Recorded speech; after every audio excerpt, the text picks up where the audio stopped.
Salut, c'est Cyril, j'espère que vous allez bien. On se retrouve aujourd'hui pour faire une vidéo. Vous l'avez vu, on va parler aujourd'hui de la règle numéro 5 du livre de Jordan Peterson, 12 règles pour une vie. On est parti. Alors, que nous dit cette règle numéro 5? Eh bien, elle nous dit tout simplement qu'il faut que nous défendions à nos enfants de faire ce qui nous empêcherait de les aimer. Alors cette règle paraît être une règle de bon sens, c'est assez simple, mais finalement, on va le voir, c'est une règle en fait qui mobilise pas mal de philosophie et qui mobilise aussi pas mal de courage finalement dans son application concrète. Les parents qui refusent la responsabilité de discipliner leurs enfants pensent qu'ils peuvent tout simplement refuser de participer aux conflits nécessaires à une éducation convenable. Ils évitent à court terme de passer pour des méchants, mais de cette manière, ils ne sauvent ni ne protègent leurs enfants de la peur et de la souffrance. Au contraire, la société, insensible et toujours prompte à la critique, leur infligera un traitement nettement plus douloureux qu'un parent qui leur a ouvert les yeux. Vous pouvez soit discipliner vos enfants, soit laisser cette responsabilité au monde sans pitié dans lequel nous vivons. Il ne faudra alors jamais confondre cette dernière possibilité avec de l'amour. Alors, Jordan Peterson nous explique d'abord que beaucoup de parents ne veulent pas en fait appliquer une autorité à leurs enfants parce que, eh bien finalement, c'est quelque chose qui est compliqué à faire et puis c'est notamment beaucoup plus compliqué pour les mamans qui ne sont pas forcément naturellement autoritaires, sauf pour quelques exceptions évidemment, mais la plupart du temps, les mamans souhaitent élever leurs enfants d'une manière beaucoup plus douce, où on est tout le temps dans la bienveillance, où on laisse l'enfant faire ce qu'il veut, etc. Sauf qu'un enfant, en réalité, il a besoin de structure et il a besoin de punition, de rigueur. Il a besoin en fait tout simplement qu'on lui montre où sont les limites. Et dans une société, en fait, un enfant à qui on ne montre pas les limites, comment saurait-il lui-même tout seul définir où sont les limites et comment comprendrait-il en fait ce qui est au niveau social, social dans sa société, comment comprendrait-il tout seul ce qui est acceptable ou pas? Par exemple, au niveau de la violence, si on ne définit pas clairement et rigoureusement les limites d'un enfant, comment saurait-il où sont les limites de ce qu'il peut s'autoriser au niveau de la violence, au niveau d'une violence qu'elle soit verbale ou physique, mais comment saurait-il dans la société ce qui est acceptable de ce qui ne l'est pas, sauf si ses parents lui montrent les limites, mais pas simplement, justement, en lui disant, mais également en lui montrant que s'il dépasse ses limites, il y a des conséquences. Parce que si vous ne faites pas vous-même, en fait, cette démonstration d'où sont les limites et de pourquoi il faut les respecter et du fait qu'il y aura des conséquences si on ne les respecte pas, c'est le monde qui va se charger de montrer ces règles-là à votre enfant. Et le monde tel qu'il est fait, il est beaucoup moins bienveillant qu'un parent qui cherche à faire grandir, qui cherche à éduquer, à cadrer et à structurer son enfant. Plus souvent qu'on ne le croit, les parents sont simplement paralysés par la peur de ne plus être aimés par leurs enfants s'ils les réprimandent pour une raison ou pour une autre. Ils souhaitent avant tout leur amitié. Ils sont prêts pour l'obtenir à sacrifier leur respect. Ça n'est pas bien. Un enfant a beaucoup d'amis, mais seulement 2 parents, dans le meilleur des cas. Et ces derniers sont bien plus que des amis. Les amis n'ont qu'une autorité limitée pour réprimander. Chaque parent doit donc apprendre à accepter la colère, voire la haine passagère que son enfant éprouve envers lui après qu'il ait été contraint de le sermonner, car la faculté des enfants à percevoir ou à se soucier des conséquences à long terme est très limitée. Les parents sont les arbitres de la société. Ils enseignent à leurs enfants comment se comporter pour que les autres puissent interagir avec eux de manière significative et utile.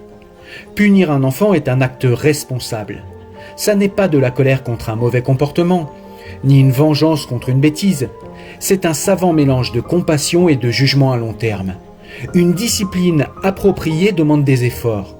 En fait, c'est presque synonyme d'effort. Toutefois, Jordan Peterson nous amène à nuancer un petit peu le propos parce que finalement, s'il est vrai que les parents doivent éduquer leurs enfants et leur poser une structure avec des limites, ce que devient un enfant n'est pas toujours la faute strictement des parents ou de la société dans laquelle l'enfant vient au monde. Très souvent, on a des gens qui ont cette croyance, qui pensent qu'un enfant est pur, qu'il est intrinsèquement pur quand il vient au monde, et que seuls en fait les adultes, de mauvais adultes ou la société viendraient corrompre cette pureté. Sauf que si les enfants sont purs, les adultes devraient l'être, c'est assez logique. Si au tout début du monde, les enfants étaient purs, les adultes seraient devenus purs, seraient restés purs pour le coup, et du coup les sociétés qu'ils auraient construites et bâties seraient pures également. Or, on voit que c'est clairement pas le cas. Les enfants, comme les adultes et comme la société, ne sont pas purs, ne sont pas intrinsèquement bons ou intrinsèquement mauvais. Ce sont simplement des êtres curieux qui n'ont pas beaucoup de connaissances, qui ne connaissent pas le monde et la société dans laquelle ils vivent, et c'est aux adultes de les sociabiliser et de les acculturer finalement, c'est-à-dire de leur montrer dans la société et dans la culture dans laquelle nous vivons, où sont les limites de ce qui est acceptable et de ce qui ne l'est pas, quelles sont les manières de collaborer avec les adultes qu'il y a autour de lui. Comment collaborer avec les autres enfants autour de lui d'une manière efficiente et d'une manière qui ne va pas poser de problème et qui au contraire va être positive pour lui. Et puis la croyance en le fait qu'un enfant soit intrinsèquement pur entraîne une autre croyance qui elle aussi est dangereuse. Si l'enfant est pur, je l'ai dit, ça veut dire que c'est la société qui le corrompt. Et si la société le corrompt, il n'y a qu'à faire des révolutions en l'occurrence sociétales, pour que l'enfant reste pur. Alors nous l'avons vu, l'enfant n'est pas pur, mais les révolutions, on le sait également, même si elles règlent quelques problèmes, très souvent, elles en créent aussi beaucoup d'autres. Elles créent beaucoup d'instabilité et elles créent beaucoup d'autres problèmes. Et Jordan Peterson prend un exemple et il nous dit, est-ce que les enfants qui sont nés dans les années 60, le moment où l'on a vu une libéralisation très importante du divorce, finalement, est-ce que ces enfants ont bénéficié de cette libéralisation excessive du divorce, en ce sens que, pour eux, il n'y avait quasi plus de structure familiale, tout cela pouvait se désintégrer sous leurs yeux, et si on demandait à ces enfants est-ce qu'ils ont bien vécu cette révolution, je ne suis pas sûr qu'ils répondraient par l'affirmative. Et puis, cette libéralisation du divorce était censée amener une liberté aux femmes, je ne suis pas sûr également que la promesse ait été tenue sur ce point-là. Le genre est une construction, mais un individu qui souhaite se faire opérer pour changer de sexe doit absolument être considéré comme un homme pris au piège dans un corps de femme, ou vice-versa. On ferme les yeux sur le fait que ces deux propositions ne peuvent être vraies simultanément. Ou on le justifie par une autre allégation postmoderne tout aussi épouvantable, la logique en soi, comme l'ensemble des techniques scientifiques, n'est qu'un élément appartenant au système patriarcal oppressif. Jordan Peterson nous dit également que nous sommes tous finalement les disciples plus ou moins conscients d'un grand philosophe influent. Et là, en l'occurrence, cette croyance en la pureté de l'enfant est une croyance en fait qui nous vient du philosophe Jean-Jacques Rousseau. Évidemment, Jean-Jacques Rousseau pensait que les enfants étaient intrinsèquement purs et qu'il n'y avait rien de plus doux qu'un homme en fait avant qu'il soit civilisé. Et cette constatation a été faite par Jean-Jacques Rousseau au moment précis où finalement il s'est rendu compte qu'il avait des difficultés à devenir père et il a abandonné ses 5 enfants aux orphelinats de l'époque. Cette croyance en le bon sauvage de Jean-Jacques Rousseau est une croyance finalement qui lui vient du christianisme. C'est-à-dire que le bon sauvage, l'homme qui avant d'être civilisé serait intrinsèquement pur et doux et parfait sous tout rapport, c'est tout simplement l'archétype d'Adam en fait, l'homme parfait qui finalement a été corrompu par sa femme, corrompu par la connaissance autour de lui. Et finalement, il a été corrompu et il est descendu de son piédestal alors que, il y a un moment antécédent où il fut parfait, où il fut intrinsèquement pur. Et c'est un petit peu cela que nous rejoue dans sa croyance Jean-Jacques Rousseau. Mais on voit que sa croyance, en fait, est une croyance, c'est une abstraction en réalité parce que concrètement, qui a déjà observé des enfants, on voit qu'ils ne sont pas purs du tout quand ils arrivent au monde et quand ils commencent à jouer avec les autres enfants. Évidemment, qui a déjà observé des enfants sait que les enfants qui ont entre 2, 3 et 4 ans, sont des enfants qui finalement vont être ultra violents. D'ailleurs, il y a des statistiques là-dessus. Les enfants sont beaucoup plus violents que les adultes. Et on le voit, les enfants, même si ça ne fait pas beaucoup de dégâts parce qu'ils ne sont pas forts à 2, 3, 4 ou 5 ans, mais les enfants sont très violents à cet âge-là. Ils pleurent, ils font des caprices, ils poussent le copain par jalousie ou par simple amusement. Ce sont des enfants qui également vont mettre des coups de poing, des coups de pied, qui vont mordre. Donc on voit qu'il y a beaucoup de violence chez les enfants et c'est justement le rôle des adultes, de la société et donc de la civilisation, eh bien de venir modérer ces pulsions, de venir modérer ses instincts, de venir modérer les désirs excessifs de l'enfant et de lui apprendre justement eh bien l'empathie, les limites en fait qu'il faut observer eh bien pour pouvoir se comporter d'une manière qui est acceptable en société et qui va avec le respect eh bien, de ses semblables et le respect des adultes qui ont la charge de l'enfant.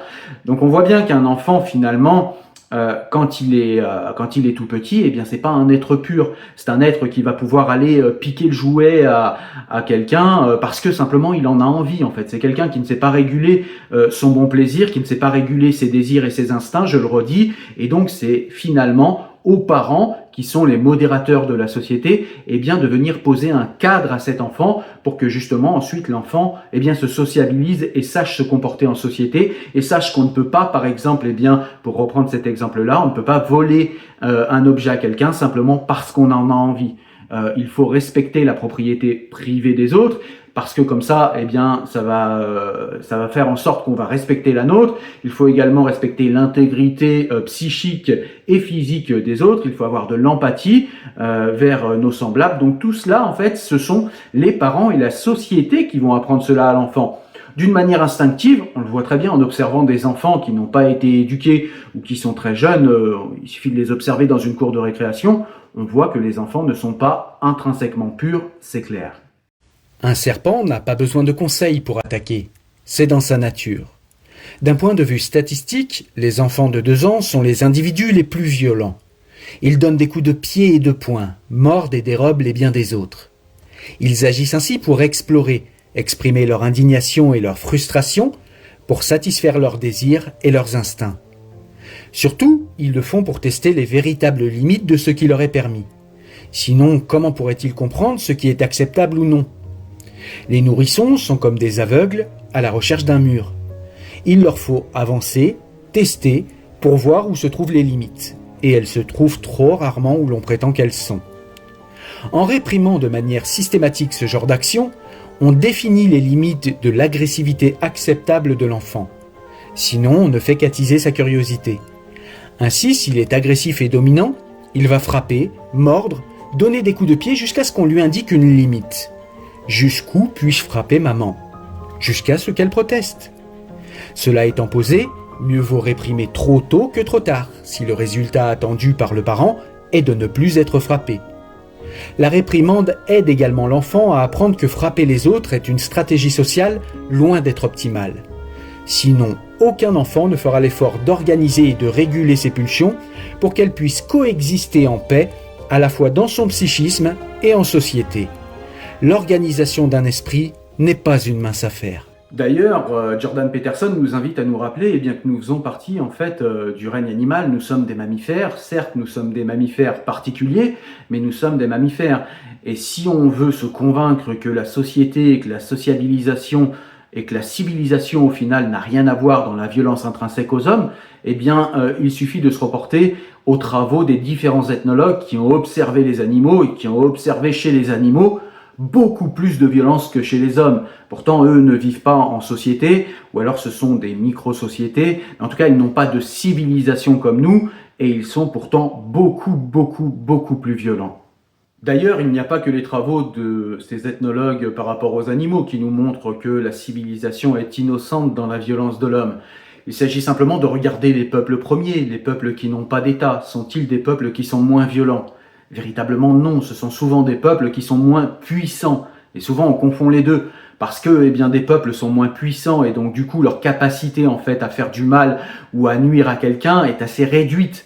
Mais n'empêche que si on regarde les peuples premiers, si on voit entre tribus ce qui se passe, d'ailleurs il y a des statistiques que je vous laisserai chercher sur internet, mais on voit que par exemple les peuples premiers qui sont encore existants sur notre planète sont beaucoup plus violents que les sociétés étatiques, les sociétés complexes et civilisées dans lesquelles nous vivons. Et donc pour ces raisons, eh bien, on peut dire qu'il est vraiment indispensable de faire grandir un enfant dans une structure éducative parentale dans un premier temps, mais dans une structure culturelle et civilisationnelle, parce que, je le redis, les peuples premiers, les peuples qui vivent à la marge des civilisations, sont des peuples qui sont beaucoup plus violents. Jordan Peterson nous donne un exemple, c'est le peuple Caddo en Californie, qui a des statistiques au niveau de la violence qui explosent toutes les sociétés civilisées si on le rapporte au pourcentage. Alors évidemment, je le redis, ce sont des peuples qui, au niveau technologique, n'ont pas développé grand-chose. Du coup, leur capacité à nuire est réduite. Mais ça ne veut pas dire qu'ils sont moins violents. Ça veut simplement dire que leur capacité à nuire aux autres est réduite. Mais ce sont des peuples qui sont, je le redis, beaucoup plus violents que toutes les sociétés civilisées que nous connaissons. Nous voyons donc par là que les enfants ont besoin d'être éduqués, structurés et d'être eux-mêmes stimulés. Et puis, il y a aussi un point qu'on oublie souvent et que nous rappelle Jordan Peterson, c'est que donner en fait une éducation à un enfant, c'est-à-dire prendre le temps de lui donner la bonne punition qui va l'aider à comprendre ce qu'il a fait de mal, lui donner en fait la bonne stimulation qui va l'aider à comprendre ce qu'il a fait de bien, lui expliquer également ce qu'il a fait de mal, pourquoi il a fait mal et pourquoi vous posez un cadre sur ses envies et pourquoi vous modérez ses désirs et ses passions, pourquoi vous modérez ses envies et pourquoi vous le punissez. Eh bien, tout cela prend du temps, tout cela est un travail important, tout cela est quelque chose qui nécessite beaucoup de compétences, beaucoup d'énergie et beaucoup de temps de votre part. Et donc, du coup, faire cela, finalement, c'est aimer son enfant.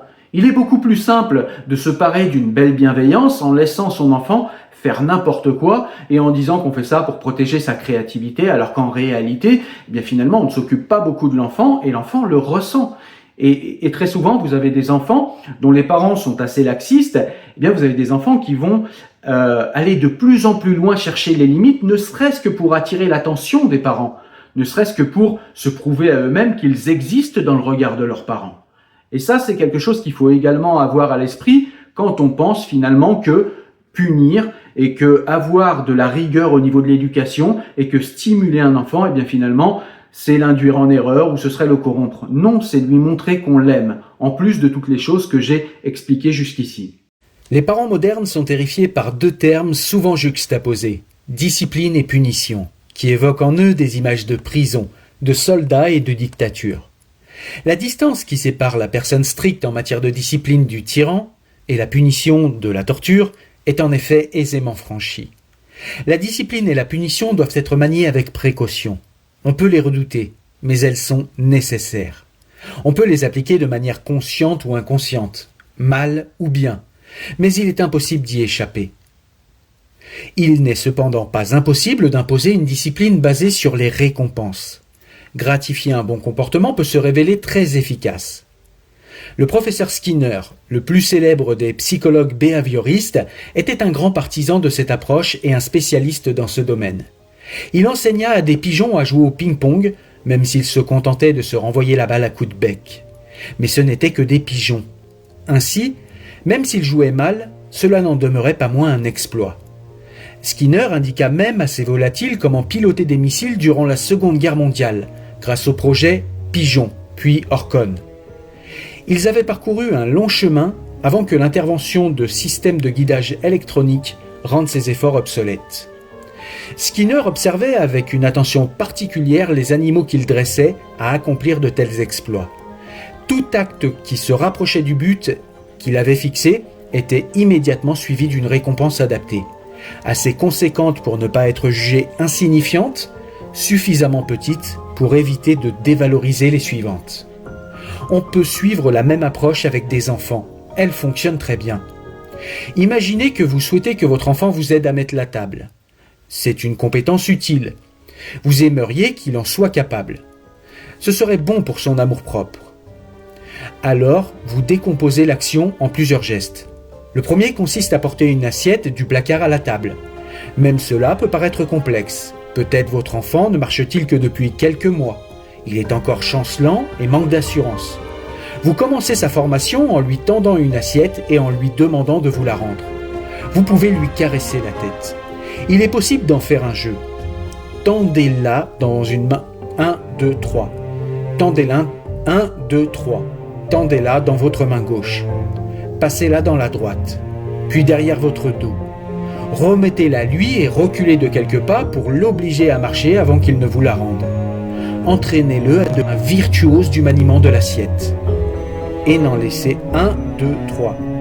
Ne le laissez pas dans sa maladresse. Vous pouvez enseigner pratiquement n'importe quoi à n'importe qui avec cette méthode.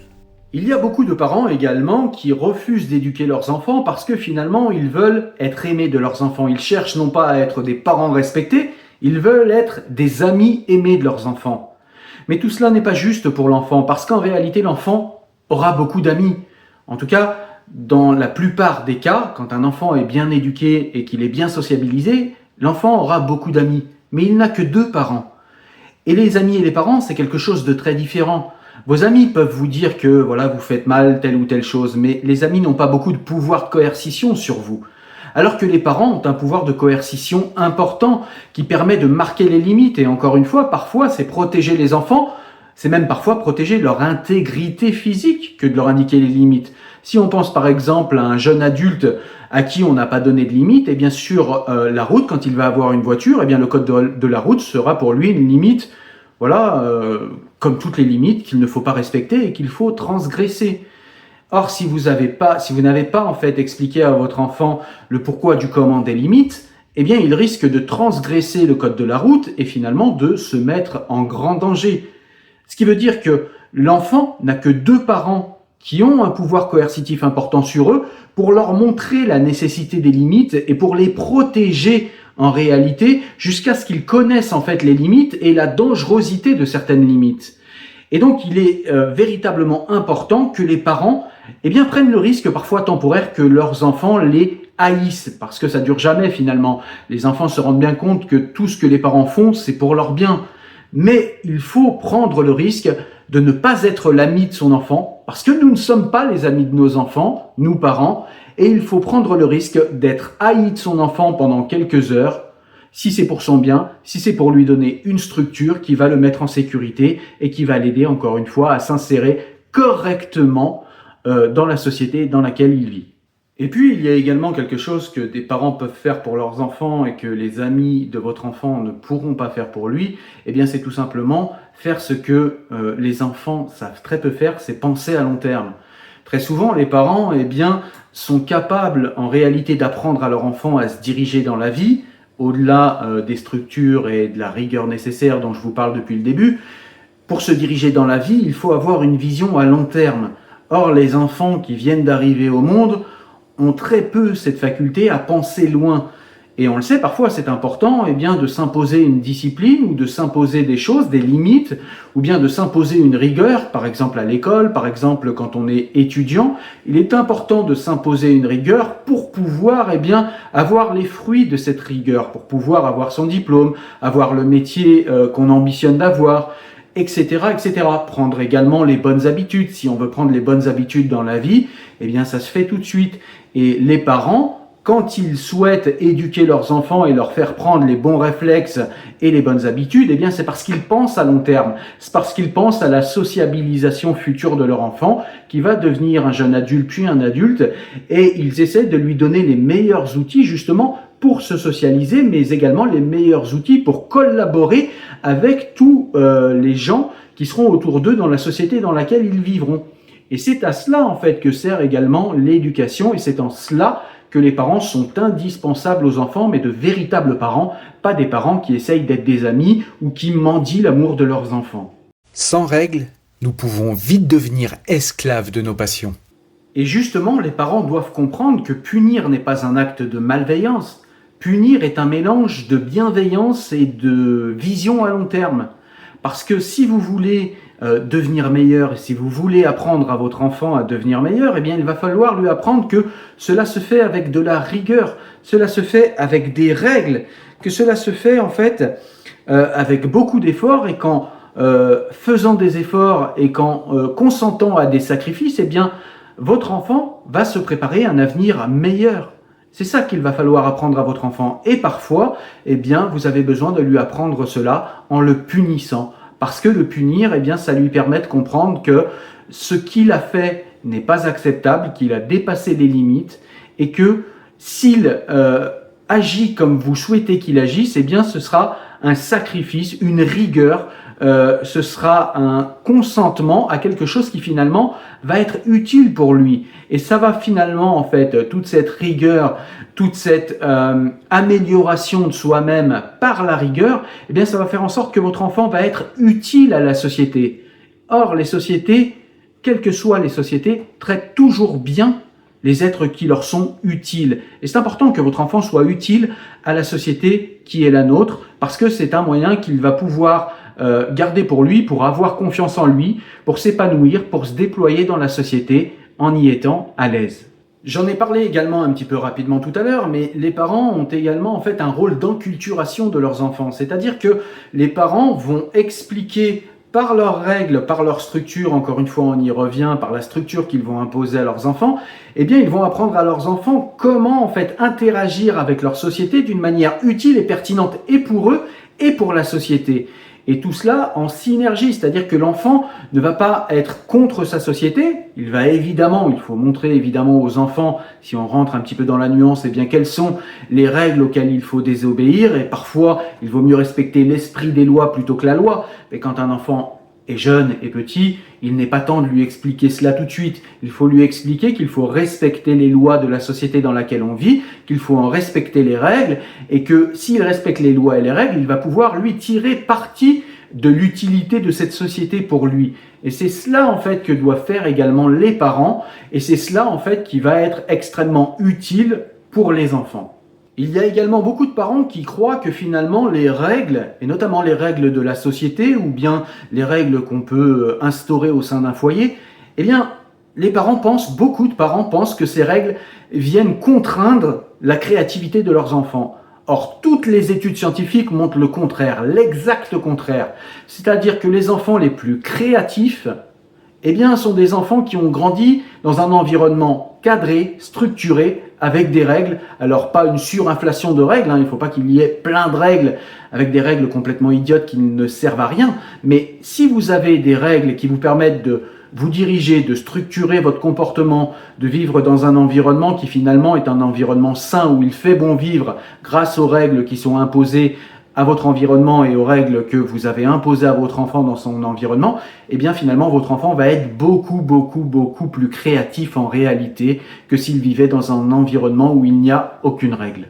Et puis il y a une croyance qui va souvent avec cette croyance en fait que les règles eh bien altèrent la créativité des enfants, c'est la croyance en fait que finalement il n'y a qu'en l'absence de toute règle que les enfants dévoileraient leur véritable nature. C'est-à-dire qu'un enfant, il y a des parents qui pensent qu'un enfant est tout à fait capable de savoir lui-même eh bien ce qu'il doit manger, quelle quantité il doit manger, quand il doit dormir, à quelle heure doit-il dormir, combien de temps. Il y a des parents qui pensent qu'en fait un enfant est tout à fait capable de gérer cela tout seul. Or, en réalité, dans la vraie vie, quand on a observé un enfant, on sait qu'un enfant, il est tout à fait prêt à tenter, en fait, eh bien, de vivre en mangeant, par exemple, des McDonald's tous les jours, avec des M&M's toutes les heures, et puis de s'endormir, eh bien, finalement, quand ils tomberont de sommeil, après avoir joué à de multiples jeux vidéo et après avoir regardé n'importe quelle série. Donc voilà, c'est pas un environnement qui finalement à long terme sera sain pour un enfant. Donc on voit bien par cet exemple, par cette expérience de pensée que finalement un enfant n'est pas capable en fait de se structurer tout seul et c'est bien normal. Il n'en a pas l'âge. Je l'ai dit tout à l'heure, il ne voit pas à long terme. Il ne voit que son bon plaisir sur le moment. C'est-à-dire que manger McDo tous les jours, c'est sûr, c'est très plaisant pour un enfant parce qu'il ne voit que le plaisir immédiat. Sauf qu'à long terme, votre enfant va devenir obèse ou bien il va choper un cancer, il va manquer de calories et de vitamines, de fibres, etc. Et ça, c'est le rôle d'un parent en fait que de savoir ça. Tout simplement parce que les parents ont plus d'expérience, plus de connaissances, plus de capacité, je le redis, à se projeter à long terme. Et bien tout cela, un enfant ne l'a pas. Et c'est pour ça qu'un parent, en fait, a toute légitimité, en fait, à avoir autorité sur un enfant si véritablement son autorité eh bien, va de pair avec une véritable bienveillance qui cherche en fait à rendre l'enfant meilleur par les règles qui sont instaurées. Il faut également ne pas oublier la récompense. La récompense est importante également.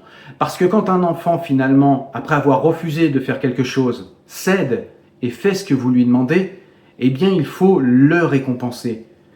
Il faut expliquer à votre enfant s'il a fait quelque chose qu'il ne voulait pas faire dans un premier temps, eh bien que c'est bien qu'il ait cédé.